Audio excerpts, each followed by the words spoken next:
2 spoon போதும் உங்க பிரச்சனைகளை கட்டுப்படுத்த. லயன் டேட் சிரப், தினமும் 2 spoon Lion date syrup. Lion date syrup. ஒரு மகிழ்ச்சியான செய்தி. இதயம் நலனையின் விலை லிட்டருக்கு ரூபாய் 105 குறைஞ்சிருக்கு. செப்டம்பர் 2023ல 1 லிட்டர் இதயம் நலனையின் அதிகபட்ச விலை ரூபாய் 503. ஆனா இப்ப 1 லிட்டர் இதயம் நலனையின் விலை ரூபாய் 398 மட்டும்தான் தமிழ்நாட்டுல. அப்ப இனிமே எல்லாரும் இதயம் நலனை வாங்கலாம் இல்ல? பிரதமர் மோடி நாக்பூரில் உள்ள RSS தலைமையகத்திற்கு வரும் 30இல் செல்கிறார்.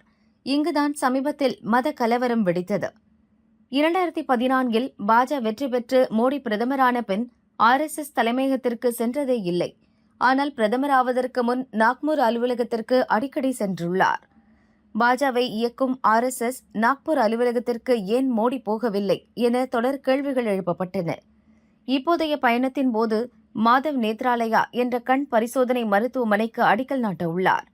இந்த நிகழ்ச்சியில் RSS தலைவர் மோகன் பகவத், மகாராஷ்டிர முதல்வர் தேவேந்திர பட்னவிஸ், மத்திய அமைச்சர் நிதின் கட்கரி உட்பட பலர் பங்கேற்கின்றனர். அப்போது முக்கியமான பெரிய அறிவிப்பை பிரதமர் வெளியிடுவார் என பலரும் எதிர்பார்க்கின்றனர். வாஜ்பாய் பிரதமராக இருந்தபோதும் நாக்பூரின் RSS தலைமையகத்திற்கு வந்துள்ளார். மோடியின் இந்த விசிட் குறித்து இன்னொரு விஷயமும் டெல்லியில் பரபரப்பாக பேசப்படுகிறது.